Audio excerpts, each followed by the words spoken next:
नमस्कार। अपना प्रदेश उत्तर प्रदेश देख रहे हैं आप, आपके साथ मैं हूं खुशबू पांडे। बुलेटिन की शुरुआत करेंगे बड़ी और अहम जानकारी के साथ। करेंगे लखनऊ से बड़ी जानकारी मिल रही है। यूपी उपचुनाव को लेकर आज बीजेपी की बड़ी बैठक होने वाली है। बैठक में सीएम योगी आदित्यनाथ मौजूद रहेंगे।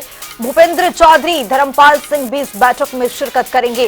प्रभारी मंत्रियों को भी बैठक में बुलाया गया है। बैठक में उपचुनाव को लेकर चर्चा भी संभव है।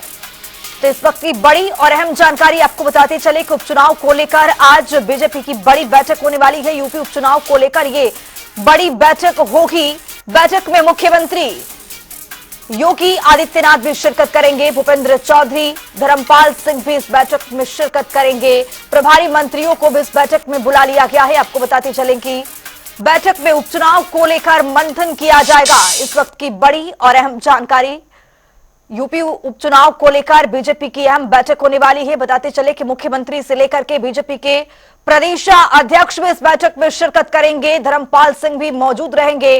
उपचुनाव को लेकर, तैयारियों को लेकर समीक्षा बैठक की जाएगी।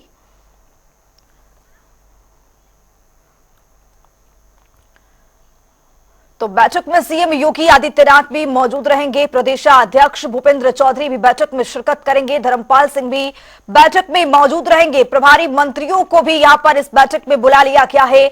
खबर यह कि यूपी उपचुनाव को लेकर अहम बैठक होने वाली है और इस बैठक में तमाम विषयों को लेकर चर्चा होगी। इसी खबर पर ज्यादा जानकारी के साथ लखनऊ से हमारे सहयोगी टीएन मिश्रा जी जुड़ चुके हैं। टीएन मिश्रा जी, उपचुनाव को लेकर बीजेपी की अहम बैठक होने वाली है। प्रदेश अध्यक्ष से लेकर मुख्यमंत्री तक इस बैठक में शिरकत करेंगे।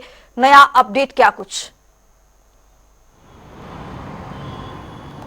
देखिए, लगातार जो है सीएम योगी आदित्यनाथ जो है बैठकों का सिलसिला जारी है और बैठक और दौरे दोनों में कहीं पीछे नहीं रहते हैं। आज इसी क्रम में उन्होंने बैठक बुलाई जो उपचुनाव को लेकर लगातार चर्चा चल रही, प्रत्याशियों को लेकर बातचीत चलेगी, जिसमें भाजपा अध्यक्ष भूपेंद्र चौधरी और संगठन मंत्री धर्मपाल सिंह होंगे। सारी बैठक में उनके जो है जो प्रभारी मंत्री उनको भी बुलाया गया है और डिप्टी सीएम के भी वहाँ मौजूद रहने की उम्मीद की जा रही है। तो इस बैठक में सीधे से प्रत्याशियों में चर्चा की उम्मीद की जा रही है कि इस बार 10 सीट जो यूपी की 10 सीट हैं उपचुनाव जिन पर होने हैं उन पर कौन से प्रत्याशी होंगे, कहाँ किसको चुनाव लड़ाया जाए, इस पर आज चर्चा हो सकती है। क्योंकि हरियाणा और जो है चुनाव परिणाम आ जाने के बाद जो है कि जहाँ हरियाणा महाराष्ट्र के चुनाव, जम्मू के चुनाव परिणाम आए और उसके बाद से जो है भाजपा के सामने एक ही टारगेट है कि वो अपने उपचुनाव की तैयारी करे और उपचुनाव की डेट जल्द ही घोषित होने की उम्मीद भी की जा रही है। तो इसको लेकर सीएम खुद तैयारी पर लगातार लगे हुए हैं और आज उन्होंने पार्टी और सत्ता पक्ष और पार्टी दोनों को बुलाया है ताकि पार्टी के नेताओं के साथ भी उनका विचार विमर्श हो सके और पता चल सके कि किन प्रत्याशियों पर लोग सहमत हैं। तो पहले जो प्राइमरी स्थिति बनेगी उसके बाद फिर केंद्रीय नेतृत्व को अवगत कराया जाएगा और फिर हरी झंडी मिलने बाद प्रत्याशी घोषित किए जाएंगे। तो आज माना जा रहा है उपचुनाव के काफी कुछ प्रत्याशियों पर निर्णय आज हो सकता है। जी टीएन मिश्रा जी, जिस तरह से बीजेपी के सामने एक बड़ी चुनौती है कि इस 10 सीटों पर अच्छा प्रदर्शन किया जाए, इसको किसी तरह से जीत लिया जाए, तो वहीं सपा की अगर बात करें या इंडिया गठबंधन की बात करें, जिस तरह से लोकसभा में अच्छा प्रदर्शन देखा गया है उसको दोहराने की भरपूर कोशिश करेगी इंडिया गठबंधन। इन सबके बीच तमाम तरीके की बैठकें चल रही हैं। हर दल में बड़ी बड़ी बैठकों का आयोजन यहाँ पर किया जा रहा है और इसमें भी बीजेपी की बड़ी बैठक, मुख्यमंत्री लगे हुए, प्रदेश अध्यक्ष भी लगे हुए हैं। लेकिन इस बैठक से एक जनता के बीच में, कार्यकर्ताओं के बीच में क्या कुछ एक बड़ा संदेश? देखिए, बैठक करके भाजपा तो स्वाभाविक है पब्लिक पे जाने के लिए जो है वो तैयार है एकदम और लगातार सीएम योगी आदित्यनाथ ने अपना टारगेट 10 की 10 सीटें जीतने को रखा है। और वहीं इंडिया गठबंधन की जहां तक बात है उसकी भी अभी तक जो तैयारी अपनी सपा, जहां से सपा के अध्यक्ष जो है अखिलेश यादव हैं और उधर जो है लगातार अजय राय भी लगे हुए हैं। तो सबकी तैयारी चल रही, कांग्रेस अपनी जो है रैलियां कर रही है और बैठकें कर रही है और सपा अपनी कर रही है। लेकिन अभी तक प्रत्याशियों का चयन न भाजपा का हुआ है और न प्रत्याशियों का चयन सपा का हुआ है। तो इस स्थिति में जहां पर दोनों के प्रत्याशियों का चयन नहीं हो पाया है तो दोनों अनिश्चित की स्थिति में किन प्रत्याशी चुनाव लड़ेगा। लेकिन दोनों का दावा है, अभी अजय राय ने जनता टीवी से 3 दिन पहले कहा 10 की 10 सीटें जो है इंडिया गठबंधन जीतेगा। वहीं सीएम योगी आदित्यनाथ ऑलरेडी दावा कर रहे हैं कि इस बार 10 सीटें हम जीतेंगे और उपचुनाव में बेहतर प्रदर्शन करेंगे। लोकसभा चुनाव की स्थितियां उभर चुकी हैं। तो इन स्थितियों को लेकर के जहां तैयारी की बात है वहीं पब्लिक में मैसेज दिया जा रहा है, जहां विकास कार्य मुख्यमंत्री लगातार दौरे कर रहे हैं। और अभी देखिए कुंभ का कल उन्होंने बहुत बड़ा प्रयागराज में दौरा किया, तो जो महाकुंभ की तैयारियां इसकी समीक्षा की,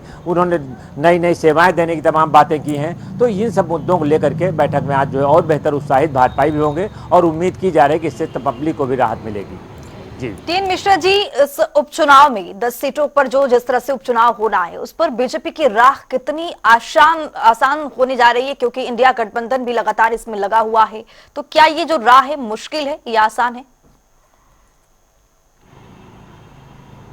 कि राह आसान तो नहीं कही जा सकती, क्योंकि अभी भी इंडिया गठबंधन पुराने मुद्दों पे, चाहे बेरोजगारी का मुद्दा हो, चाहे लॉ एंड ऑर्डर का मुद्दा हो और चाहे संविधान का मुद्दा हो, ये तीनों मुद्दे भी वो जीवित किए हुए हैं। और जिन 3 मुद्दों पर लोकसभा में इसको करारी हार जो इसे शिकस्त मिली जिन सीटों पे, तो ये स्थितियां वही बनी हुई हैं जो भी लोकसभा चुनाव में थीं। लेकिन बीजेपी के नेता, जहाँ तक कहना है, भूपेंद्र सिंह ने भी कहा अभी कि जो है नहीं, और स्थिति नहीं है, और उस झूठ था जो भ्रम फैलाया गया था उसकी वजह से जो है बीजेपी को जो है यूपी में कम सीटें मिल पाई।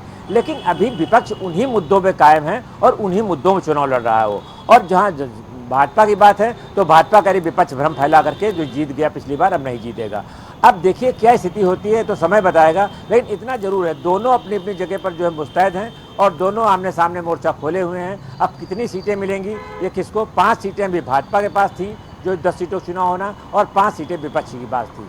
तो विपक्ष अपनी सीटों के साथ साथ भाजपा सीटें हथियाने की कोशिश करेगा। वही माना जा रहा है भाजपा भी अपनी सीटों के साथ साथ जो उसकी सीटों को कब्जा करने की पूरी कोशिश करेंगे और इसी के लिए रणनीति बनाई जा रही है। तो कुल मिलाकर टीएन मिश्रा जी, किसी की भी राह यहाँ पर आसान नहीं होता हुआ दिख रहा है इस विधानसभा के उपचुनाव में। तो आपको बताते चले कि लगातार हर पार्टियों की ओर से पुरजोर कोशिश करने की यहाँ पर कोशिश की जा रही है। तो आपको बताते चले कि उपचुनाव को लेकर सरगर्मियां बिल्कुल पूरी तरह से तेज हो गई है।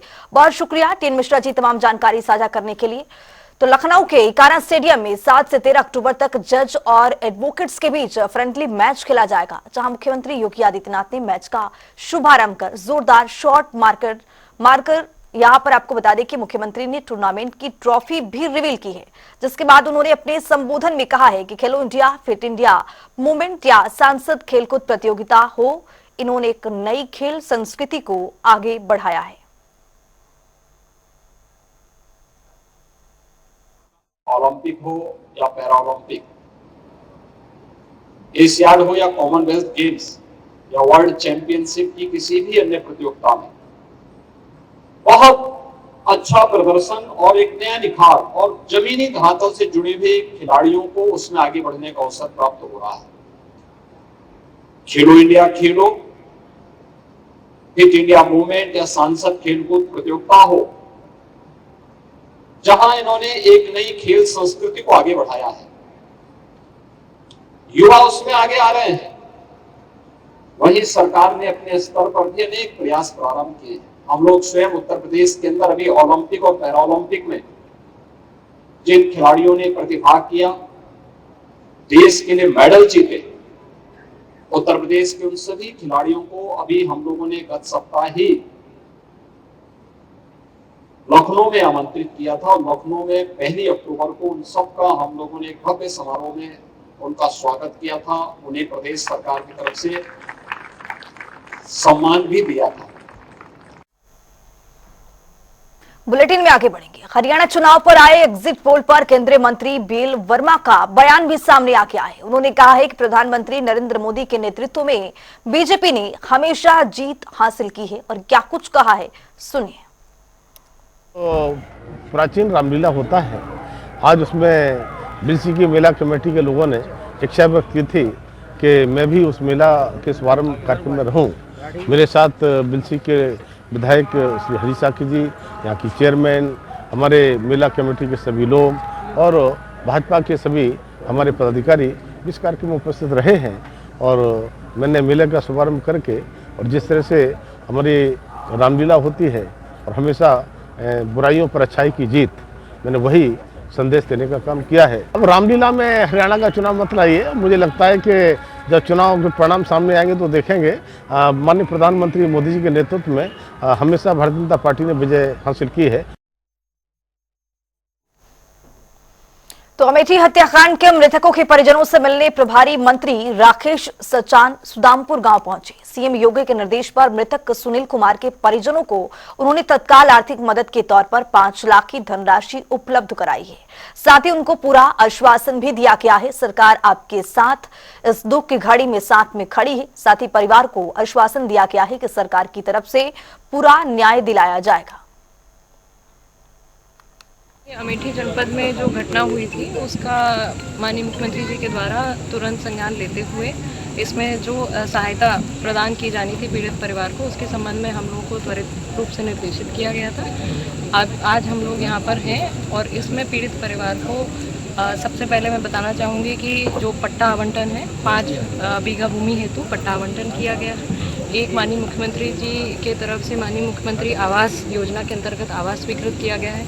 5 लाख की धनराशि माननीय मुख्यमंत्री जी विवेकाधीन कोष के अंतर्गत स्वीकृत की गई है और जो SC ST एट्रोसिटीज़ के संबंध में प्रकरण होते हैं उनमें जो आर्थिक सहायता स्वीकृत की जाती है उसमें 33 लाख रुपए की धनराशि यहाँ पर स्वीकृत की गई है। ये सभी कार्य बिल्कुल ही त्वरित गति से कर लिया गया है और माननीय मुख्यमंत्री जी के निर्देश पर इसको कंप्लीट कर दिया गया। नगर विकास मंत्री AK शर्मा माता विंध्यवासिनी के धाम पहुंचे, जहां उन्होंने जगत जननी माता विंध्यवासिनी का दर्शन पूजन कर नमन किया है। इसी के साथ उन्होंने विंध्याचल पक्का घाट पर मां गंगा की भव्य आरती भी की है।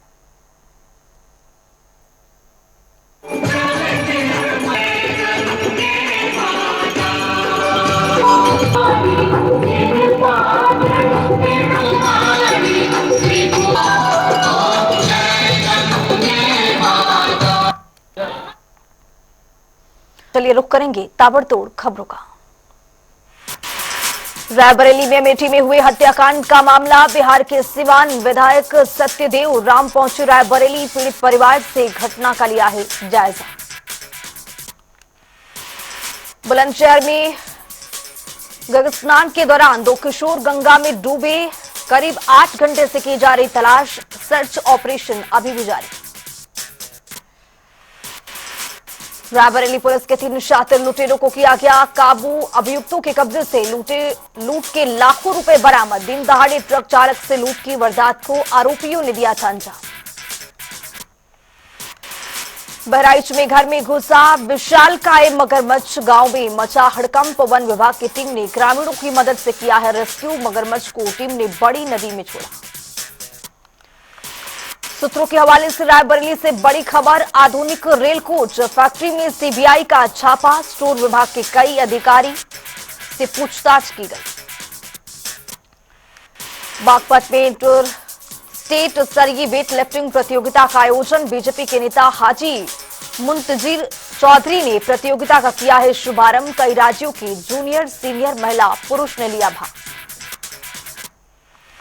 बदायूं में दुकानदार के साथ मारपीट की घटना, CCTV में कैमरे में घटना हुई कैद। 6 लोगों पर दुकान में मारपीट कर लूट का आरोप। अमेठी में शिक्षक परिवार की सामूहिक हत्याकांड मामला, घटनास्थल पर पहुंचे SC ST आयोग के सदस्य लौकुश कुमार, हत्यास्थल का लिया है जायजा। कानपुर में त्योहार के चलते माफिया एक्टिव, शराब माफिया ने शराब तस्करी के लिए रेलवे का लिया है सहारा। दिल्ली हरियाणा से लाई जा रही है अवैध शराब की माफिया कर रहे तस्करी। बदायूं में पारिवारिक विवाद का मामला, पति ने पत्नी को गोली मारकर किया है घायल, मामले की जांच में जुटी है पुलिस। आगरा में DAP के कालाबाजारी पर छापा, छापेमारी के दौरान अभिलेखों में पाई गई है गड़बड़ी, मामलों में होगी FIR दर्ज। कानपुर में कपड़े के गोदाम में लगी भीषण आग, फायर ब्रिगेड की गाड़ियों ने संभाला है मोर्चा। बाबूपुरवा थाना क्षेत्र के ट्रांसपोर्ट नगर की घटना। लखनऊ के कस्तूरबा विद्यालय में छात्राएं हुई थी बीमार, दोपहर के बाद सभी छात्राएं हुई डिस्चार्ज। जिम्मेदारी की संत कबीर नगर में धर्म परिवर्तन का मामला है सामने, मामले में पुलिस ने 3 लोगों के खिलाफ FIR की है दर्ज। सपा विधायक जाहिद बेग के आवास पर पुलिस ने किया है चस्पा, धारा 84 CRPC का नोटिस चस्पा। नाबालिग नौकरानी को बंधक बनाकर कराने का बच्चों की तस्करी केस में MLA की पत्नी फरार।